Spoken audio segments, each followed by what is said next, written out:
Merhaba Evrenin Enerji Atölyesi'ne hoş geldiniz sevgili balıklar. Aklınızdaki kişinin size karşı enerjisi, ortak geleceğiniz anlık enerjiler. Bakalım aranızda iletişim sizin için ne yapar? Ben şöyle kartları, desteleri koydum. Deste seç yapacağız balık burçları. Bir tane lütfen desteye odaklanın. Birinci deste ve ikinci destemiz.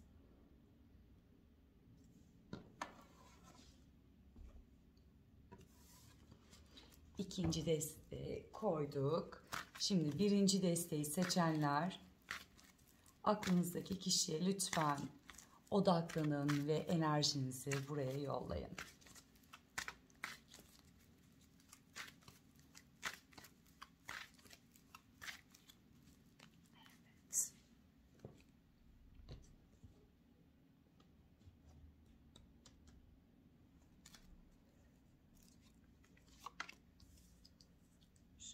Koyalım.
Tekrar merhaba balık burçları. Birinci desteği seçenlerde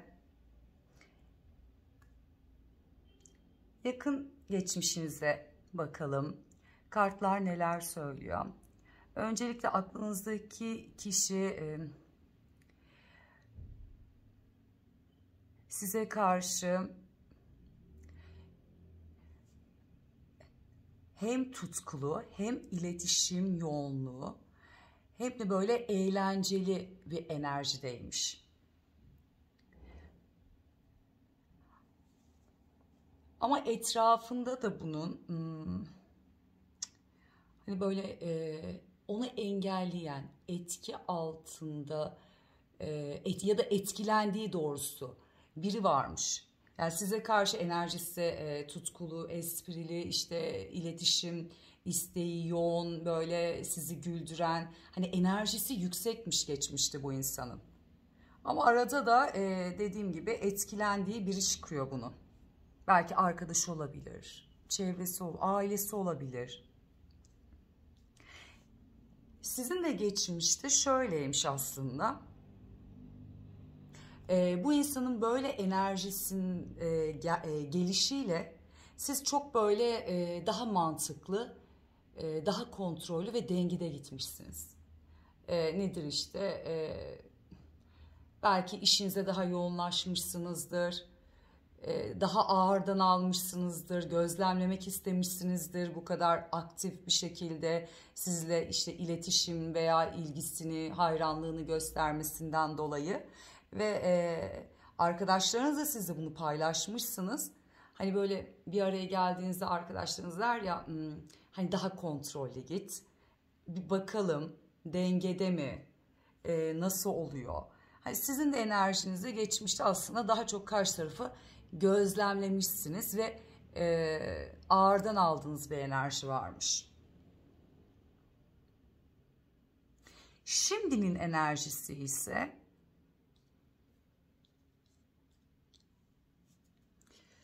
birinci destede şöyle bir şey var. Büyük bir ihtimalle sizde bir kopukluk var. Ya iletişim ya da az görüşüyorsunuzdur. Yani geçmişteki o gösterdiği enerjiyi şu an görmediğiniz bir zamandasınız. Karşı taraf daha çok ağır, daha çok düşünen ya da şu an aranızdaki belki sorun, enerji neyse böyle kendini çıkmazdı ve kör düğüm gibi hissediyor. Yani daha çok düşünüyor ama bu düşüncesiyle de böyle çok düşündükçe de işin açıkçası bir yere çıkamıyor. Yani gidemiyor. Sadece düşünen ve aradaki belki yaşanan bir problem varsa onu çok fazla düşünüyor. Sizdeki şu andaki enerji, hani geçmişte daha kontrollüydünüz, daha dengeliydiniz, daha böyle etrafınıza odaklıydınız, kontrol ediyordunuz kendinizi. Ama şu anın, şimdinin enerjisiyle karşı tarafa yoğun duygularınız var. Yoğun duyguların yanında ise hani belki sürekli telefonunuza bakıyorsunuzdur ya da sosyal medyasını gözlemliyorsunuzdur. Yani ondan gelecek iletişimi bekliyorsunuz. Yani benimle iletişime girsin, konuşsun, duygularını anlatsın ya da hani nedir, duygusal adım bekliyorsunuz. O enerjiyi şu an görmediğiniz zaman kendinizi yalnızlaştırıyorsunuz. Bütün o daha önceki enerji alanınız maalesef ki hani böyle daha sönük, daha içinize dönmüş bir zamandasınız. Peki karşı tarafın düşüncesini,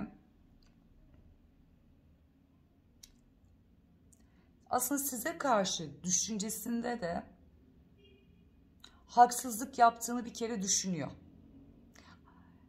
Hani şu anın şimdikinin enerjisinde düşünüyor ve bir şeylerin çözemediği bir noktada ya.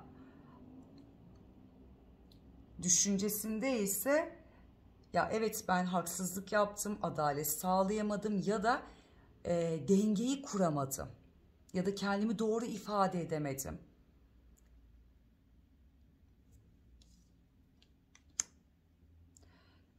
Sizin düşünceniz şöyle, şu an belki karşı taraftan istediğiniz iletişim gelmiyordur, beklentileriniz.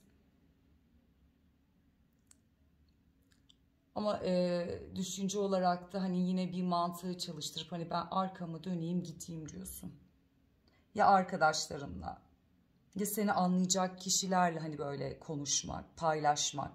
Çünkü öyle ki düşüncelerinde sen de karmaşa yaşıyorsun ve sürekli kendinle de mücadele ediyorsun. Belki soru cevap yapıyorsun, öyle miydi, ben mi yanlış anladım, ne oluyor? Hani bir şeyleri artık bu sorgu da sizi yormuş ve belki çok fazla direndiniz bu konuyla ilgili. Ya ben bir arkamı döneyim, yani olmuyor, belki zorlamayayım diye bir enerji içinde olabilirsiniz. Düşünce olarak, pardon. Peki duygusal anlamda karşı taraf size karşı ne hissediyor?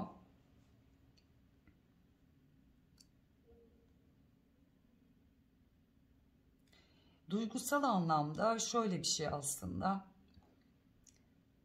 Bir yandan kendini aslında güçlendirmek istiyor. Kendini göstermek. Ama bu tarafta duygusal anlamda da şöyle bir şey var. Belki geçmişinde ya da aklında üçüncü bir kişi var. Ama bu üçüncü kişiye bu insan bağımlılık derecesinde. Hanidir, aklındadır, düşünüyordur. Senle onun arasında kalmıştır. Belki daha önce yaşadığı şeyden dolayı tekrar bir şey başlatmak da istemeyebilir. Ama bu onu ruhsal anlamda da çıkmaza sokuyor. Hani biraz hastalıklı gibi artık buradaki olay. Yani bazen hani beklersiniz, düşünürsünüz, mantık ararsınız, zorlanmazsınız. Ya olmuyor dersin, arkanızı dönersiniz. Bu bir sağlıklı davranıştır. Hani elinden geleni yapmışsındır. Artık bir zorlamanın ya da vermenin, kendimden vermenin açıkçası bir anlamı yok. Ama bu tarafta öyle hani sağlıklı bir enerji yok. Biraz bağımlılığı biraz daha fazla diyeyim ben size. Bağımlı olan biri bu. Hani böyle takıntılı da olabilir bu. Ya da hani karşı taraf istememiştir. Bir olay olmuştur. Oraya bir bağımlılık, takıntı aslında.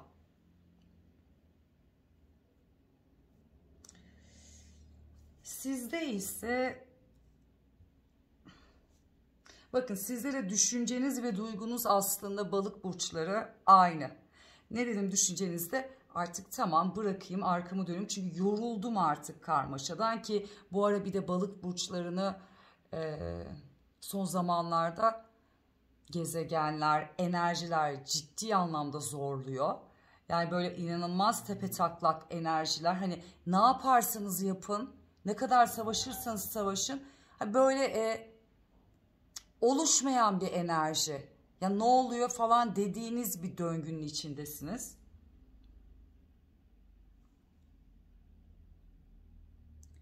Siz de açıkçası kendinizi bu kişiye karşı kontrol altında tutuyorsunuz bir kere. Kontrol altında tuttuğunuz şey de iletişim. Belki çok istiyorsunuz, ondan iletişim gelmiyorsa hani ben mi yazayım ya da arayayım. Sonra bunu bir anda böyle kendinizi kontrol altında tutup diyorsun ki hani artık duygusal anlamda da arkanızı dönme, değişme, bu bana yaramıyor. Hani ben iyi değilim, hayatta olmak istiyorum. Tekrar o pozitif, ilk baştaki enerjimde olmak istediğiniz duygusal enerjiniz var.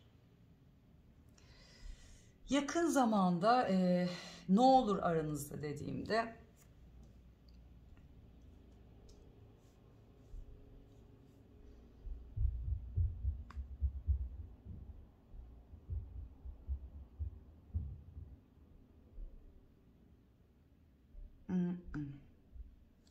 şöyle ki, yakın zamanda ikinizde de bitiş enerjisi var.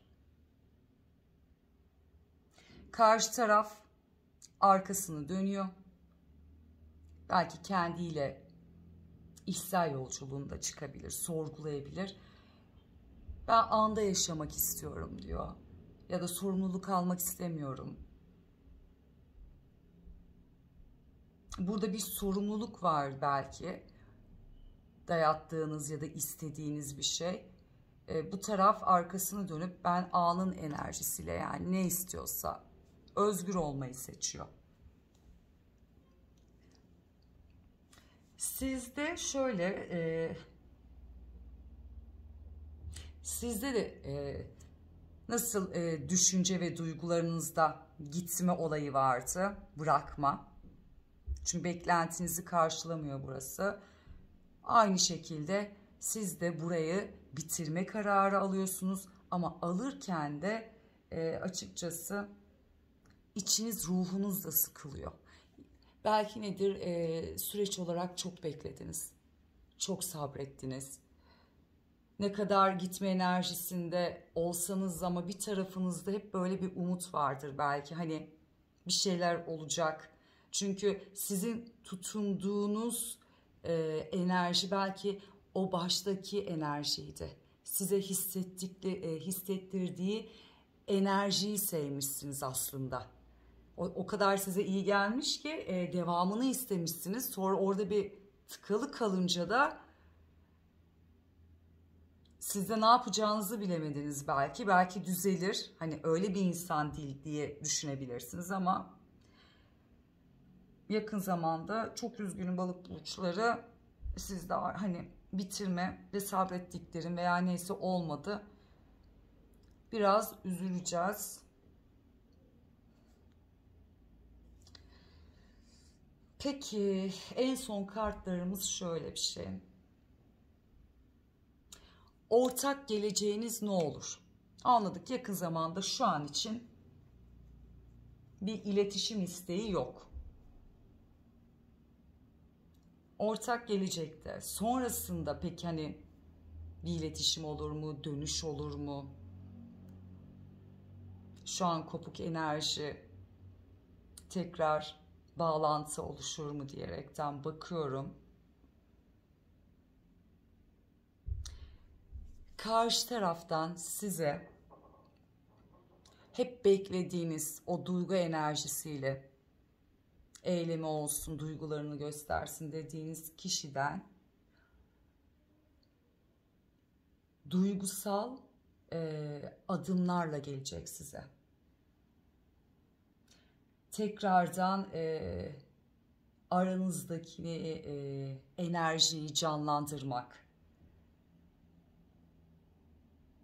duygularını göstermesi, tutkusal. Hani o ilk başta neyse işte onu en sona aldım kartlarda. Ama bunu yaparken de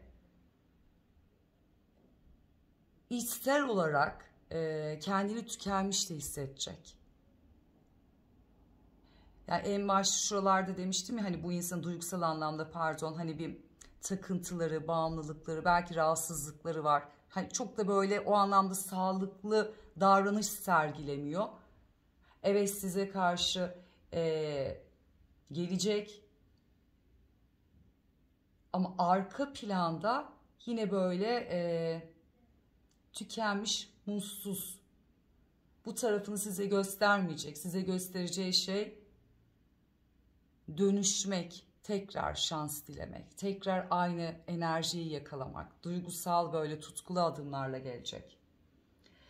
Peki sizin tarafınızda ne olacak? Balık burçları, bu olay sizi çok mutlu edecek. Hani çünkü burayı zaten kafanızda bir soru işareti vardı. Hani aslında siz bitirmek istemediniz. Karşı taraf böyle bir enerjiyle geldiği için bu size dayatıldı. Siz de mecbur olarak yoksa hani gideyim bitireyim artık hani üzülüyorum ama yapacak bir şey yok dediğiniz için. Belki onunla daha hala tamamlanmadığınız için. Hani demiştim ya hani ilk o hissettiğiniz güzel enerjiyi istediğiniz için bu geliş sizi çok mutlu edecek. Çok heyecanlandıracak. Ondan gelen o barışma isteği, o iyi niyetleri görmek, tekrar hani bir çatı altında olmak, tekrar kavuşmak olayı size heyecanlanacak ve mutlu olacaksınız. Ama sizin de göstermeyeceğiniz iç tarafını burada bir tecrübe ettik ya. Yine böyle bazı şeyleri göstermeyeceksiniz. Siz de orada cimrilik yapacaksınız. Hani daha önce ben böyle gelişte böyle bir olay yaşadım. Tamam, şu an ben çok heyecanlandım ve çok mutluyum. Beklediğin bir şeyle karşılaşıyorsun. Ama diyorsun ki biraz açılma, bekle. O nasıl geliyorsa gelsin. O siz o duygusal veya isteğinizle ilgili inanılmaz böyle ketum olacağınız bir süreç olacak. Birinci desteği seçenler, çok teşekkür ederim beni dinlediğiniz için. Şimdi balık burçlarım, bakalım ikinci destede seçenlere hangi enerjiler var?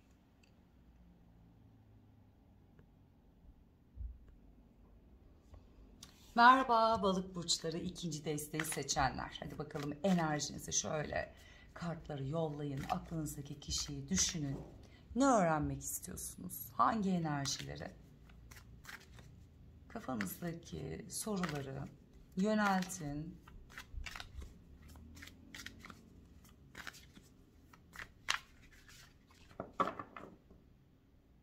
Yönelttik mi bakalım? Hadi bakalım. Balık burçları ikinci deste. Böyle güzellikler, istediğiniz ne varsa hepsi bize böyle en güzel enerjilerle kartlar bize göstersin.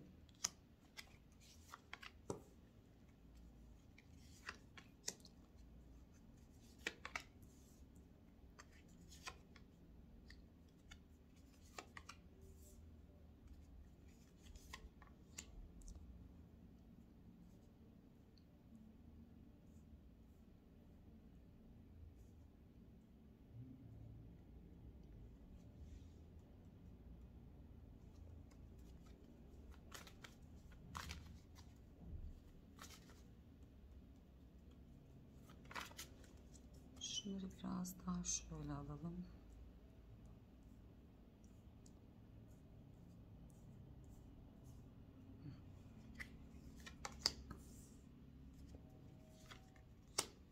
Şuraya koyalım.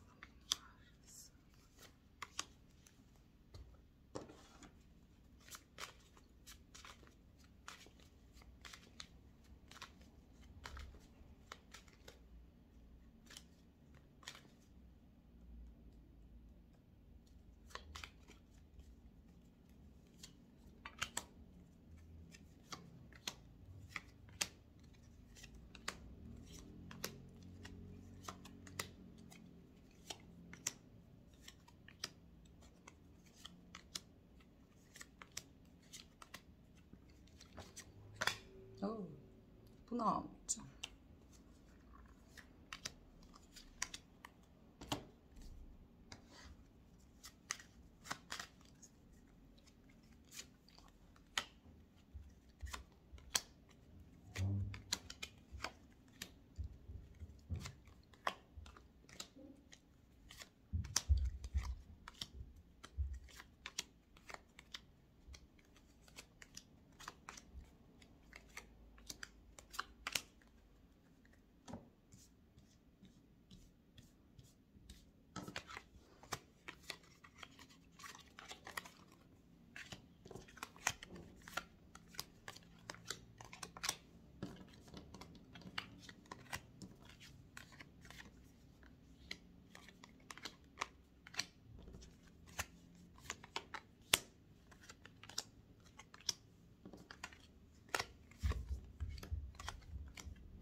İkinci desteği seçen balık burçları, tekrar hoş geldiniz.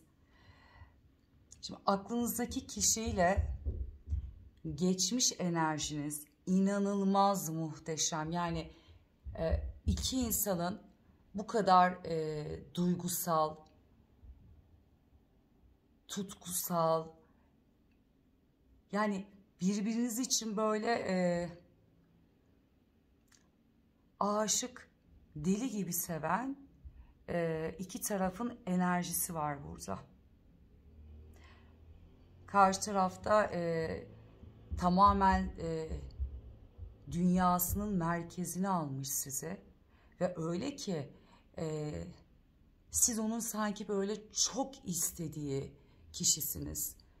Hani niyetisin, duasısın o insan için, senin için yani böyle her şeyi yapabilme gücüne sahip ve sevgisini gösteren bir enerji var. Bu arada sizde de öyle. Yani karşı tarafa karşı güven, aşk, enerjiniz ve bu enerjiden dolayı da kendinizi böyle çok güvende ve güçlü hissediyormuşsunuz. Müthiş geçmiş enerjiniz, harika. Peki şimdinin enerjisi, şu anın enerjisinde bir gariplik var tabii. Çünkü bu kadar güzel enerjiden sonra şu anda karşı tarafta size karşı mutsuz hissediyor. Bakın geçmişte yıldız kartı çektim. Şimdi de yıldız kartı var aklınızdaki kişinin. Size inanılmaz böyle bağımlı, şanslı, hani onun her şeysiniz açıkçası. Şu anın enerjisinde hani sen benim niyetimdin, duamdın, şansımdın, senin için her şey yapabilirdim diyor. Ama şu an ben hiçim. Hani nasıl olabilir diyor ve karşı tarafta büyük, sizden dolayı yaşadığı çok büyük üzüntü ve acı var. Sizin şu andaki enerjinizde, sizde şu an çok aslında kafanızı meşgul eden birçok enerji ve hayaller, düşünceler çok fazla. Aslında siz şu an bütünleşme, yani denge, hayatınızda sizin dengenizi bozan enerjiler, etkenler varsa bir an önce şu an onu dengelemek istiyorsunuz aslında. Yani bu enerjim dengelenirse veya burayı kontrol altına alırsam ki istediğim gibi düşündüğünüz şeyleri sizde yapma gücü ve eyleme geçirecek bir enerji var.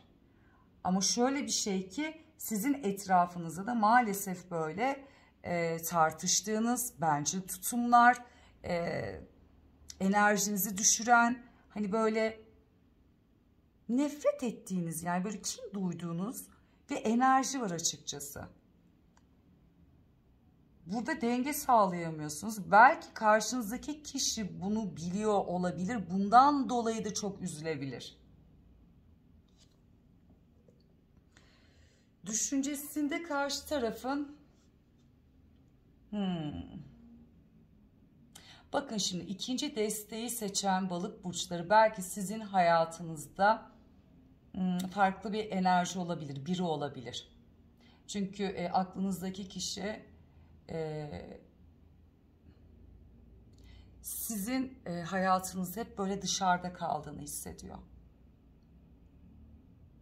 Hani kafasında bu diyor, hani mutlu ailesiyle ya da bir çatı altında her neyse engeliniz. Ve ben bunun hep dışındayım diyor. O üzüntüsünü de düşüncelerine getirip sanki hep böyle diyor başa dönüyorum diyor.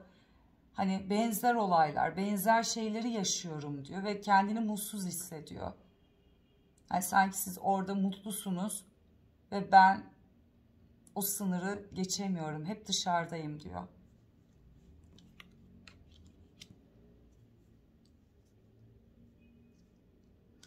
Sizin düşüncenizde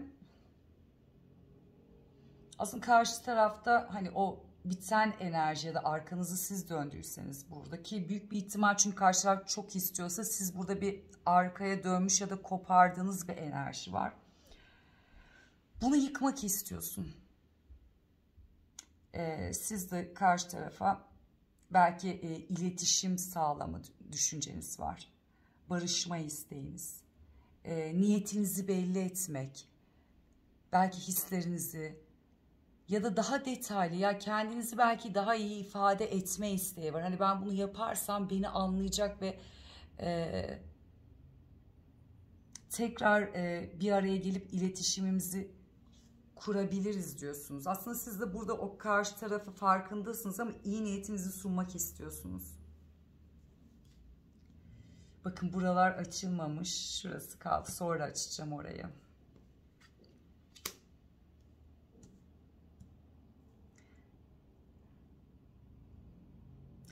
Karşı tarafın duygularında şöyle bir şey var.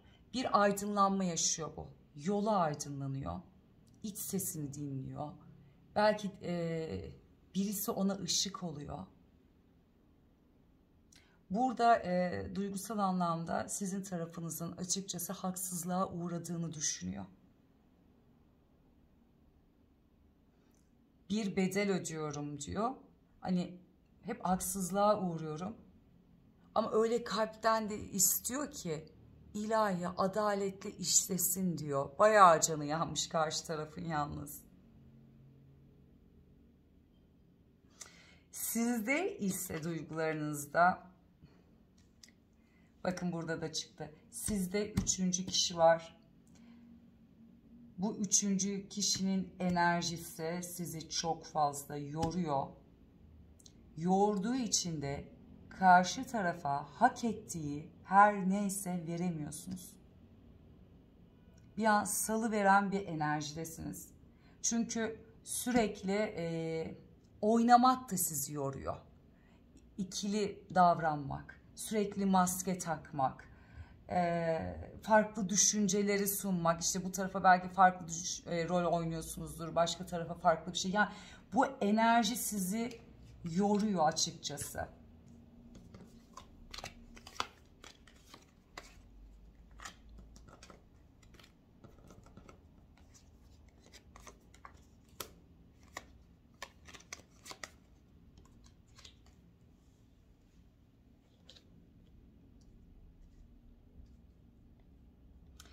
Şöyle diyorum, senin için ne yapar dediğimde karşı taraf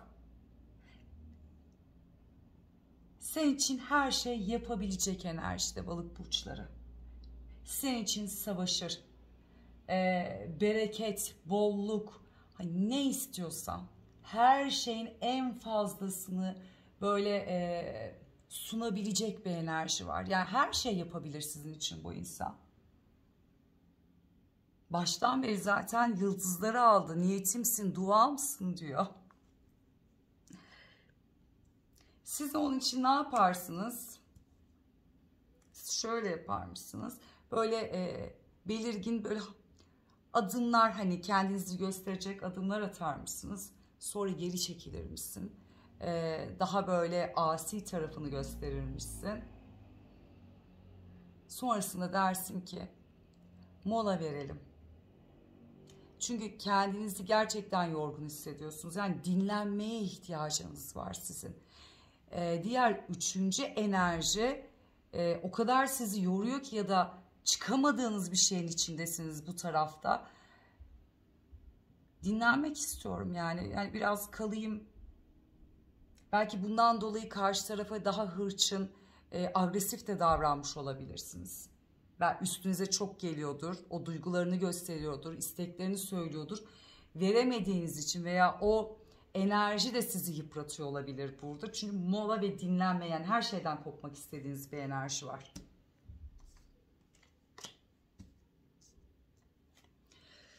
Yakın zamanda karşı tarafta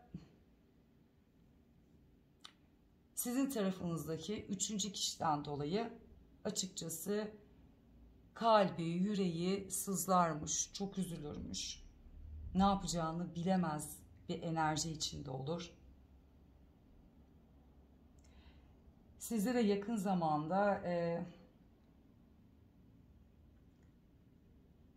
tartışma ya da kendinizi hani böyle üçüncü kişiye, nasıl diyeyim, hani karşı tarafı baskılamak nedir bu, işte sözlerinizle, öfkenizle gösterme enerjisi olurmuş. Sonra siz de artık istediğiniz o dinlenme, mola verme enerjisinde olurmuşsunuz. Biraz böyle kendimde kalayım, bir dinleneyim. Ne oluyor? Gerçekten ne hissediyorum? Ne yapmam gerekiyor? Neyin içindeyim? Ya da ben buradan nasıl bir yol bulacağım? Yani biraz sezgilerinizle, rüyalarınızla, hani artacağı bir süreçte olacak. Çünkü balık burçları olayın içindeyken bir şeyleri toparlayamaz, planlayamaz. Biraz geri çekilmesi lazım. Tek başına kalması gerekiyor. O enerjiyi dengeleyip hani planlarınızı yapıp kendinizi iyi hissettikten sonra enerjinizi ortaya koyarsınız. Öyle bir yakın zamanda bir enerji alanınız olacak. Peki ortak geleceğiniz ne olur dediğimde,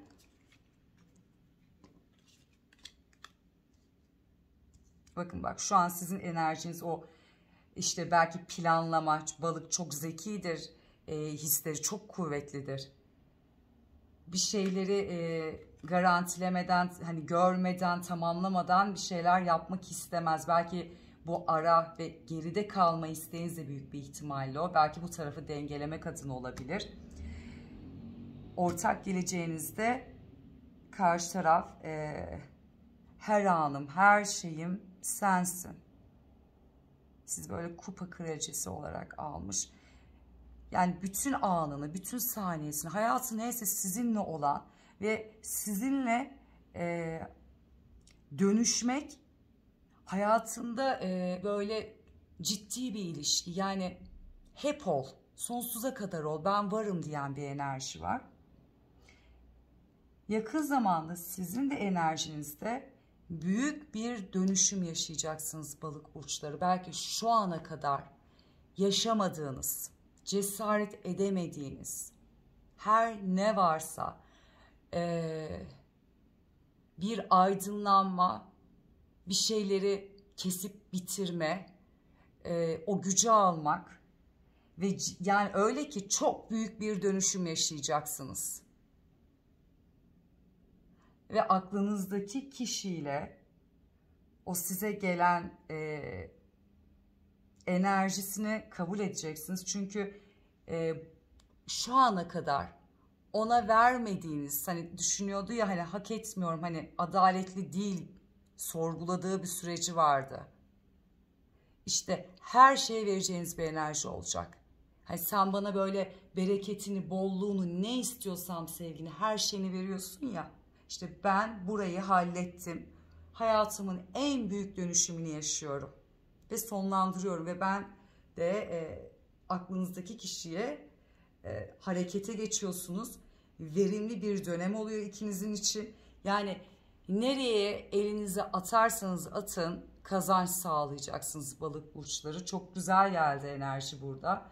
Ve büyük bir ihtimalle hem karşı tarafın açıkçası sizi bu kadar çok sevip beklemesi, bu çok önemli.